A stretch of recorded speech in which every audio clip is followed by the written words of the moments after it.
I always start with my wedges. I have 4 wedges in my bag. The sandwich, or the lob wedge, as some of you call it, 60 degree. I have a, down there is a 54, and then a 48, and a pitching wedge. And that covered everything from 120 yards in it.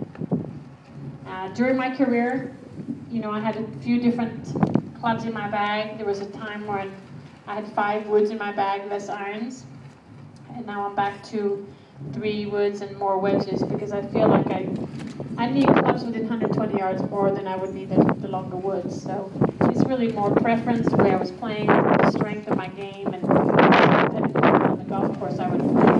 But I would most of the time have the same clubs, because for me, it's all about confidence.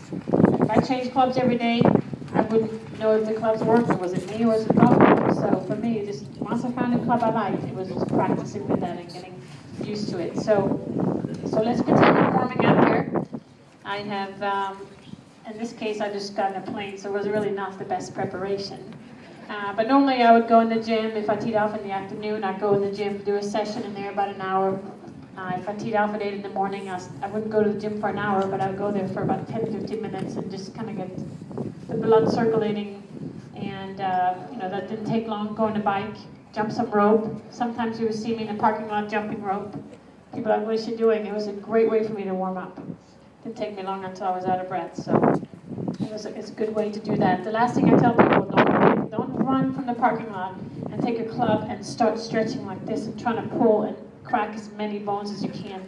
That's not going to do it, because I see a lot of people do that, and then what they do is they rush, they hit 3 drives, swing as hard as they can, they go to the first tee, and then they swing as hard as they can, and they get this big banana, and then they say, oh, not one of these days.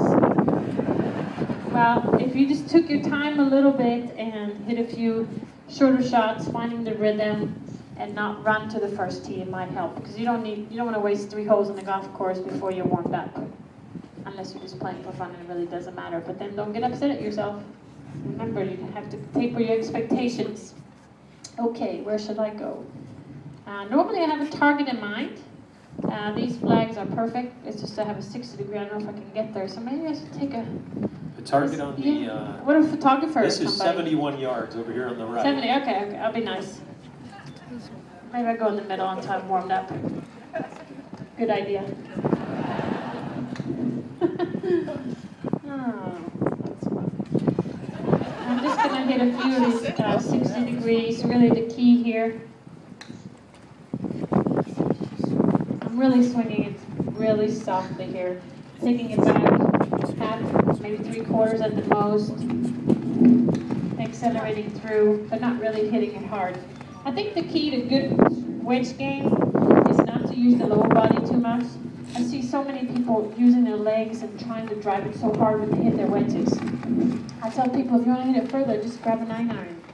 Don't try to hit so hard with your legs, because when you hit it hard with your legs and you're on the lower body, you don't get the consistent ball flight and you don't get the consistent distance. If you want to hit it further, the woods and the longer irons, go ahead, just hit as hard as you want. Use every muscle you can. But when you hit these shorter ones, it's more about finesse. Getting the right ball flight and getting the right distance. So what I would do is I will just hit these shots, 5 to 10 of them, picking different targets, and then swinging through. So Annika, at this point, are you just thinking tempo? Tempo, yeah. Being relaxed in my arms, let the arms hang from the shoulders. And again, the warm-up routine, when I talk about an hour and 15, it's not just hitting balls that matters. I'm trying to get my mind in the right frame of mind as well. It's more the mental aspect of it. So when you hit here, try to have a little purpose of the practice. Don't just stand there and just, swing away and think about other things. See if you can keep your mind a little bit on the shots, picking the target, and just be aware of what you're doing.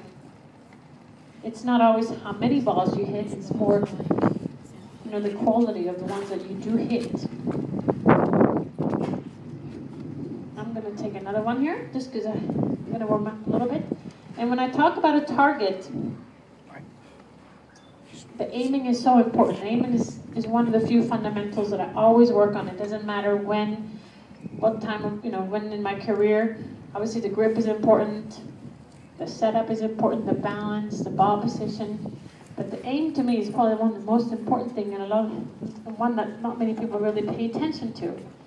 I always come up to the range and I will, introduce myself to my pro-am partner, and then I would say, well, how are you playing? No, I'm playing fine. I said, okay, well, show me some shots. And then they just hit, and I say, where are you going? Well, forward. I mean, I hope so. I said, well, can you be a little bit more specific? Well, that tree over there.